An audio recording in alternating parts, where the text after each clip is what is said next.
Hello friends, welcome to All Educate Academy के इस भाग में आप सभी का स्वागत है। मैं हूं अविनाश कुमार। आज हम लोग बात करने वाले हैं बीपीएससी अपकमिंग जो 64वीं 2018 में नोटिफिकेशन जारी होंगे उसके लिए मैं प्रीलिम्स एग्जाम के लिए प्रिपरेशन कैसे करें, उसमें क्या पूछे जाते हैं, कितने प्रश्न किस सेक्शन से रहते हैं, इसका सिलेबस क्या है, पैटर्न किस तरह से रहेंगे, ये सारी चीज हम लोग जानने वाले हैं। तो चलिए इस वीडियो में हम लोग ये सारी चीज़ों पर और आपकी रणनीति क्या होनी चाहिए ये भी हम लोग देखेंगे। तो चलिए बात करते हैं इस पर। साथ में यहाँ पर हम लोग बुक्स के बारे में भी जानकारी लेंगे। तो चलिए, और यदि आपको वीडियो पसंद आता है लाइक कीजिएगा, शेयर कीजिएगा और चैनल को सब्सक्राइब करना मत भूलिएगा। एजुकेशन से रिलेटेड सारी जानकारी यहाँ पर मिल जाता है, सो प्लीज सब्सक्राइब में।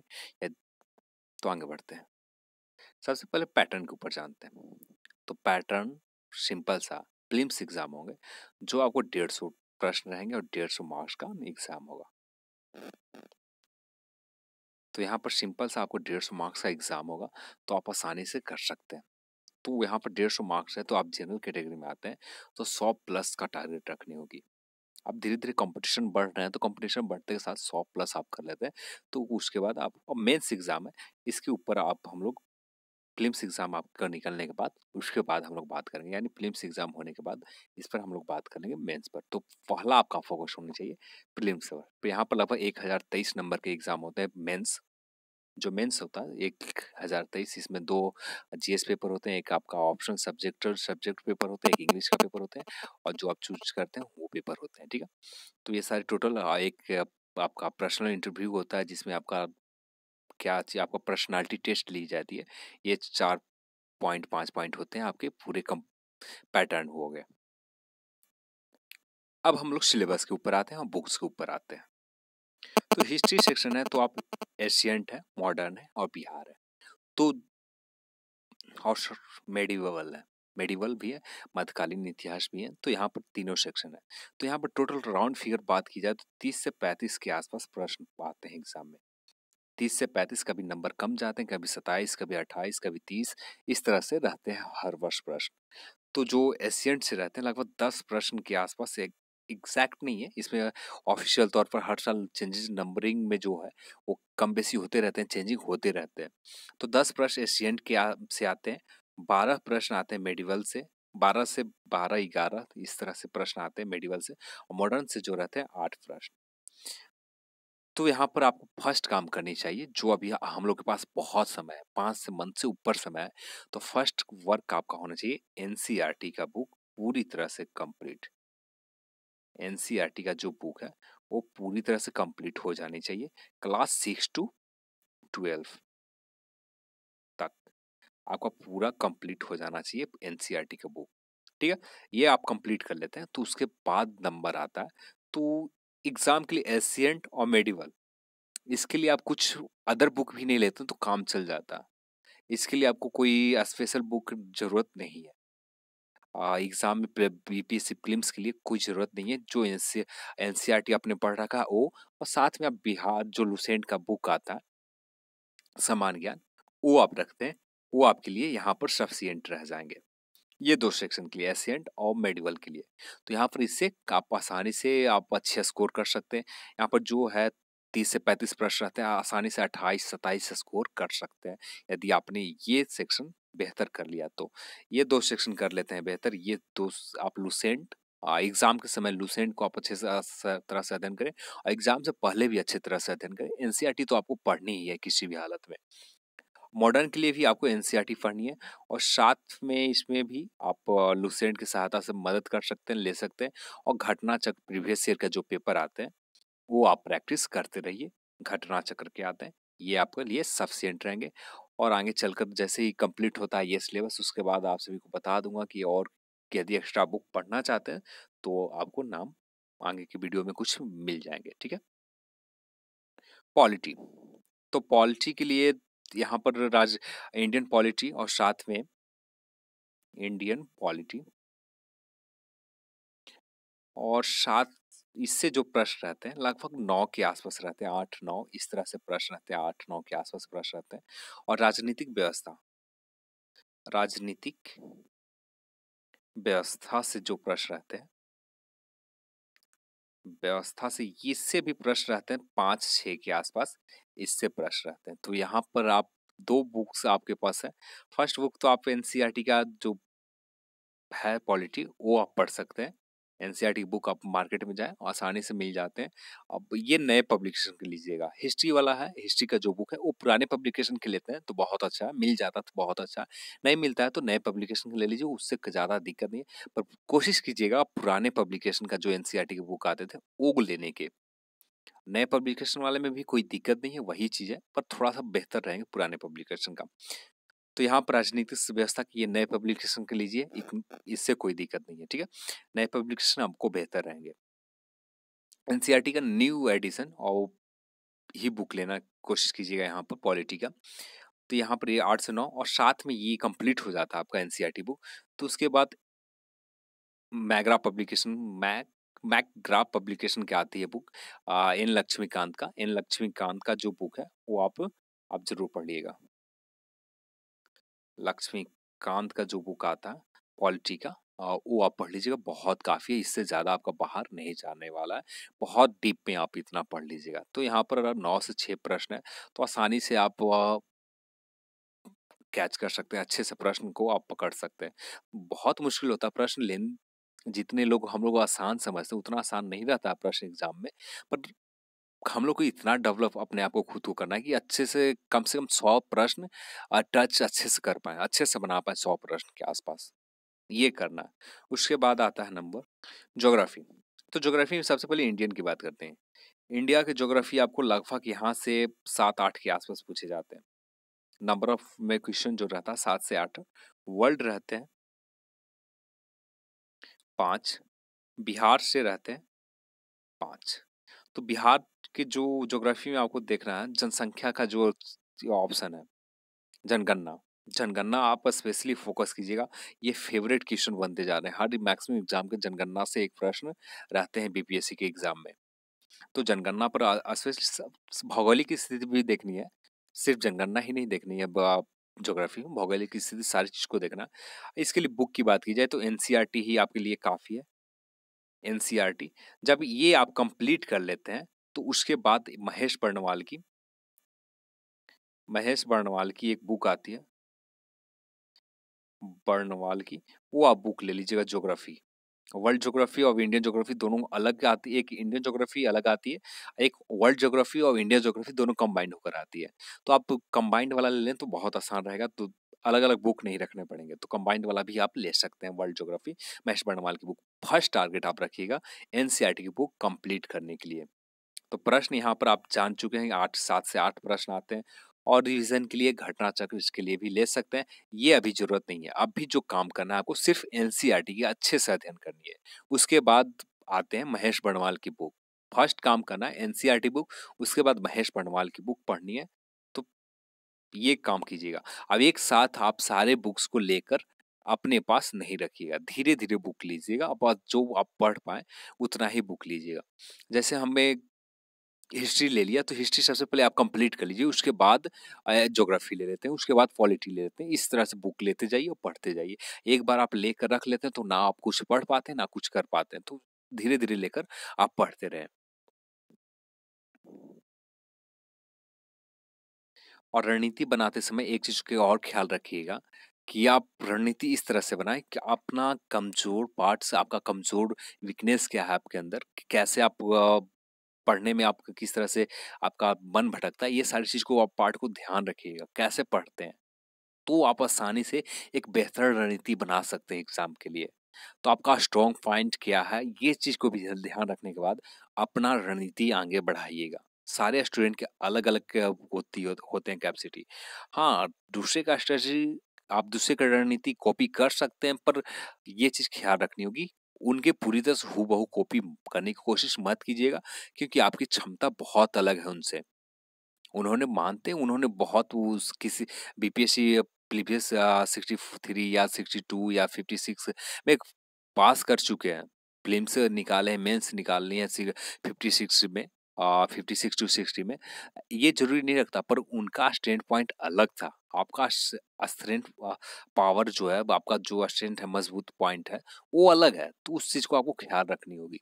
इकोनॉमिक्स की बात की जाए तो इकोनॉमिक्स में ज्यादा प्रश्न नहीं आते। तो इकोनॉमिक्स में भी आप एनसीईआरटी का बुक एक बार अध्ययन जरूर कर लें। तो एनसीईआरटी का बुक आप एक बार अध्ययन जरूर कर लें और उसके बाद आप अध्ययन लुसेंट सफिशिएंट रहेगी। लुसेंट जो है आपको यहाँ पर सफिशिएंट रहेगा। लुसेंट का जो पतला सा सेक्शन रहता है वो आपके लिए काफी रहेंगे। साइंस सेक्शन पर आते हैं। तो साइंस जो है फिजिक्स, केमिस्ट्री, ये दोनों से लगभग प्रश्न रहते हैं 7 से 8, 9, कभी 7, कभी 5, 6, इसी तरह से 7 से 8, 9 के बाद बीच में रहते हैं 8, 7, इस तरह से प्रश्न रहते हैं। फिर उसके बाद आते हैं बायो। बायो में जो रहते हैं 10, 7 प्रश्न रहते हैं। तो यहाँ पर भी आपको एनसीईआरटी की बुक के ही आपको अध्ययन करना 6 to 12 तक। तो 6 to 12 तक आप अध्ययन कर लेते हैं तो प्रश्न आपको थोड़ा सा भी अच्छे से करता है तो कोई दिक्कत नहीं है। हाँ, पर जब एग्जाम आते हैं तो उस समय आपको लुसेंट काम करेगा। उसके बाद रेलवे का जो एसपीडी का प्रश्न जो रहते हैं वो आपके लिए बहुत अच्छे काम करेंगे। पर अभी जो आपको थोड़ा सा डीप में जाए, अभी जो अपने बेस है उसे बहुत अच्छा करने की जरूरत है। तो इसके लिए आपको ये बुक एनसीईआरटी के बुक पढ़ें, वो काफी रहेगा आपके लिए, बहुत बेहतर रहेंगे। अब आते हैं नेक्स्ट पॉइंट, मैथ्स 10। तो ये अर्थमेटिक सेक्शन से रहेंगे प्रश्न। तो अर्थमेटिक सेक्शन से रहेंगे तो आपको बहुत आसानी से क्लियर कर सकते हैं। 10 प्रश्न रहेंगे, इसके लिए ज्यादा टेंशन लेने की बात नहीं है। बस दो द प्लेटफॉर्म का एक पतला सा अर्थमेटिक सेक्शन की बुक आती है, आप वो बुक्स को अच्छे से प्रैक्टिस कर लेते हैं तो 10 में 10 प्रश्न अच्छे से कैप्चर कर सकते हैं। द प्लेटफॉर्म की आती है, द प्लेटफॉर्म की आती है, एक पतली से अर्थमेटिक सेक्शन की बुक आता है, पतला नहीं है ज्यादा, पर उसमें 200 पेज के आसपास है, 200 पेज के आसपास है। वो आप बुक ले लेते हैं तो बीपीएससी प्रीलिम्स के लिए बहुत काफी रहेंगे आपके लिए। अब नंबर आता है करंट अफेयर्स। सबसे इंपॉर्टेंट सेक्शन है हमारा करंट अफेयर्स। तो इसमें आपको कोई कोई भी कमी नहीं करनी होगी। यहाँ पर बहुत अच्छे नंबर में प्रश्न रहते हैं। सबसे बड़ा सेक्शन है हिस्ट्री के बाद जो आता है सबसे बड़ा सेक्शन, तो ये करंट अफेयर्स ही आते हैं सबसे बड़े सेक्शन में। तो यहाँ पर 30 प्रश्न के अप्रॉक्स रहते हैं। तो आपका हिस्ट्री और करंट अफेयर्स ये आपका बूस्टर के तौर पर काम करेंगे। यदि आप ये 2 सेक्शन कंप्लीट कर लेते हैं, आप ज्योग्राफी में थोड़ा सा भी वीक रहते हैं तो यहाँ पर ये बहुत अच्छे आपको मदद करेगी। तो यहाँ पर करंट अफेयर्स आपको जो पढ़ना चाहिए, घटना चक्र का जो आता है या बेहतर, सबसे बेहतर है घटना चक्र और प्रत्युत्तर दर्पण पीडी, दोनों को कंबाइंड हर वीक आप हर मंथली लेते जाएं और वो भी 1 ईयर का कंप्लीट। 1 ईयर कंप्लीट और 2019 में के कुछ आप जब एग्जाम होंगे उससे 1 मंथ पहले का सारा कंप्लीट आपको करंट अफेयर्स समसामयिक घटना आपको देखना चाहिए और यहाँ पर हर प्रश्न को बार बार देखनी चाहिए। एग्जाम से इसमें बहुत अच्छे से, क्योंकि हल्का सा प्रश्न यहाँ पर थोड़ा सा लेंदी हो जाते हैं, प्रश्न थोड़ा सा प्रश्न को घुमा दिए जाते हैं तो हम लोग को समझ से बाहर हो जाते हैं। हम लोग को जो आदत होते हैं कि ऑब्जेक्टिव टाइप पढ़ लेते हैं, सिर्फ ऊपर फैक्चुअल चीज देख लेते हैं, उसके बाद आगे निकल जाते हैं। पर प्रश्न यहाँ पर फैक्ट्स पर आधारित नहीं रहते हैं, प्रश्न थोड़ा सा लंबे हो जाते हैं और तो लेंदी थोड़ा सा प्रश्न प्रश्न तो आसान रहते हैं, बहुत आसान रहते हैं, पर उस चीज को आप भी जानते हैं, आसानी से आप उस चीज को वही फैक्ट्स पर आधारित पूछा जाए वही प्रश्न को आप आसानी से बना सकते हैं। पर उसी चीज को थोड़ा सा लंबा खींच दिए जाते हैं, ऑप्शन 5 मिल जाते हैं, तो यहाँ पर हम लोग जाहिर सी बात है कि हम कंफ्यूज कर जाते हैं। तो यहाँ पर आपको कोशिश करनी है कि अच्छे से आप हर चीज़ को पॉइंट को डिस्कस करें। अपने कोई आपके पार्टनर मिल जाता है, कोई आप ग्रुप डिस्कशन करते हैं या कहीं भी बीपीएससी प्रीलिम्स कुछ आपके दोस्त करते हैं तो उनके साथ मिल जाते हैं, तो वहाँ पर डिस्कशन जरूर करें करंट अफेयर्स के ऊपर और सही से हर पॉइंट के ऊपर डिस्कस करते हैं तो आपको ये चीज़ दिमाग में रहेंगे और एग्जाम के समय बहुत मदद करेगी। तो आप करंट अफेयर्स के ऊपर ये घटनाचक्र और पीडी, इसके ऑथेंटिक बुक के अलावा कुछ ना देखें, अरिहंत देखने की जरूरत नहीं है। जो ऑथेंटिक बुक है जिस पर आप भरोसा करते हैं, ऑथेंटिक बुक जो सारे लोग भरोसे करते हैं, सिर्फ उसी बुक को यहाँ प्रीफर करें। घटना चक्र के आते हैं तो ये आपको बहुत अच्छा मदद करेगी। और साथ में पीडी का, प्रतियोगिता दर्पण, ये मंथली पीडीएफ आप घर ले सकते हैं, घटना चक्र ले सकते हैं, दोनों पढ़ सकते हैं।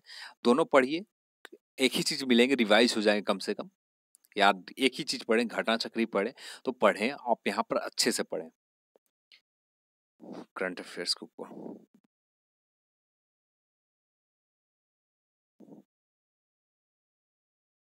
इसके बाद नंबर आता है विविध का। विविध से जो प्रश्न रहते हैं बहुत कम रहते हैं, सबसे छोटा सेक्शन है मैथ, और मैथ्स के बाद यही सबसे छोटा सेक्शन विविध, सबसे छोटा सेक्शन है। जो लुसेंट है उसमें लास्ट सेक्शन जो विविध का दिया हुआ है वो आपके लिए बहुत काफी है, वो आप पढ़िए, बहुत आसानी से आप अच्छे से स्कोर कर सकते हैं। तो यहाँ पर हम लोगों ने जाना अपनी रणनीति बनाते समय क्या चीज ख्याल रखें, आपको किस प्रश्न सेक्शन से कितने प्रश्न आते हैं ये हम लोगों ने जान लिया, प्रीलिम्स में कितने प्रश्न आते हैं ये भी हम लोग जानिए। एक चीज और, प्रीलिम्स एग्जाम जो बीपीएससी होते हैं उसमें नेगेटिव मार्किंग नहीं होती है, आने वाले समय में हो अलग बात है, पर अभी आपको पास यहाँ पर नेगेटिव मार्किंग नहीं रहते हैं, तो आप यहाँ पर फ्री माइंड होकर अच्छे स्कोर करने की कोशिश करें। तो यहाँ बेनिफिट मिलता है, नेगेटिव मार्किंग नहीं है, पर ज्यादा नेगेटिव भी करना नहीं है, नेगेटिव एक सीमित परसेंटेज में करें। तो इन सारी चीज़ों को ख्याल रखिएगा। आप आने वाले वीडियो में बीपीएससी में प्रीलिम्स एग्जाम जैसे ही नोटिफिकेशन जारी हो तो कुछ वीडियो आपको और मिलेंगे जिसमें हम लोग और डिस्कस करेंगे हर पॉइंट को। यहाँ पर कुछ पॉइंट, बहुत सारे पॉइंट ऐसे होंगे, कुछ छूट गए होंगे, तो आने वाले वीडियो में कुछ और पॉइंट होंगे जो आप सभी के सामने रखूंगा प्रीलिम्स एग्जाम के लिए। मेंस इस बार मैं आप सब लोगों के साथ साथ मैं भी बीपीए शायद क्या कंफर्म हो कि मैं भी प्रिपरेशन में स्टार्ट कर दिया मैंने, आपके साथ मैं भी एग्जाम देने वाला हूँ इस बार। तो चलिए साथ मिलकर इस बार क्रैक करते हैं। हम लोग यूट्यूब चैनल से एक ग्रुप है, तो यहाँ पर अच्छे से यदि मेहनत करते हैं हम लोग, अभी से स्टार्ट करते हैं मेहनत, तो हम लोग पक्का है 100% है कि हम लोग आगे चल के फाइनल तक पहुंच सकते हैं। जो पर्सनालिटी टेस्ट लिया जाता है वहां तक हम लोग पहुंच सकते हैं। बहुत टफ काम नहीं है, हाँ टफ है पर उतना टफ नहीं है जितना हम लोग सोचते हैं, पर मेहनत जितना करेंगे हम लोग वैसे ही आसान होते जाती है। मेहनत करते जाते हैं धीरे धीरे आसान होते जाते हैं।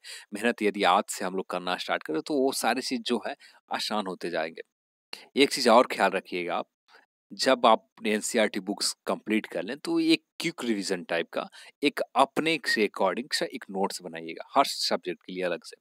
जो लुसेंट है ना, एक लुसेंट का आप लोग देखते हैं तो एक तरह से मैं लुसेंट को किस नजर से देखता हूँ, उसे मैं लुसेंट को जो देखता हूँ सिर्फ रिवीजन करने के लिए देखता हूँ, क्योंकि लुसेंट हमें रिवीजन अच्छे से करवा देते हैं। जैसे हर पॉइंट कम, थोड़े से पॉइंट बताए गए हैं, वो जब हम लोग थोड़े से पॉइंट देखते हैं तो उससे रिगार्डिंग जितनी चीज हम लोगों ने पढ़ रखा वो सारे पॉइंट हमारे दिमाग में घूम जाते हैं, सारी चीज याद हो जाते हैं। तो लुसेंट को मैं भी रिवीजन के तौर पर ही देखता हूँ, आप भी सिर्फ रिवीजन बुक के तौर पर देखें, या अपने से एक रिवीजन नोट या क्विक रिवीजन नोट बनाएं जो एग्जाम के समय आपको बहुत मदद करती है। अब भी से काम करते हैं, बहुत समय है अभी आपके पास, 6 मंथ के आसपास समय रहेंगे मेंस प्रीलिम्स एग्जाम में, 5 से 6 मंथ आसपास। नोटिफिकेशन जारी होने के बाद 4 से 5 मंथ मिलेंगे एग्जाम में, 4 मंथ तो मिनिमम मिलेंगे ही। तो आपके पास बहुत समय रहेगी, अभी से करते हैं तो एनसीईआरटी बुक कंप्लीट हो जाएगी। एन लक्ष्मीकांत तो हम लोग पढ़ना चाहते हैं वो कंप्लीट हो, महेश परमाल बुक कंप्लीट हो जाएगी। जो मॉडर्न सेक्शन है हिस्ट्री का, उसके लिए कुछ और बुक्स देखने होंगे, चाहे दृष्टि के देखें या प्रिज्म के देखें, बहुत सारे पब्लिकेशन अच्छे हैं। उसके लिए मॉडर्न का थोड़ा सा एक अच्छे से बुक्स और देख लेते हैं तो अच्छे से वो प्रश्न कवर हो जाएंगे। पर एशियंट मॉडर्न है, एशियंट सेक्शन और मेडिवल सेक्शन मध्यकालीन जो इतिहास, ये इसके लिए काफी है। इंडियन ज्योग्राफी में जो महेश बर्णवाल की बुक और एनसीईआरटी बुक है ये सफिशिएंट रहेगी, इससे ज्यादा एक्स्ट्रा पढ़ने की जरूरत नहीं है, वो उतना काफी है आपके लिए। सारे सेक्शन उम्मीद करता हूँ आप सभी को वीडियो पसंद आई हो, और आज की वीडियो में बस इतना ही। और आने वाले पॉइंट, वीडियो में कुछ पॉइंट छूटे हैं तो आने वाले वीडियो में मिल जाएंगे। और इस वीडियो को देखने के लिए आप सभी को बहुत बहुत धन्यवाद। जय हिंद, जय भारत।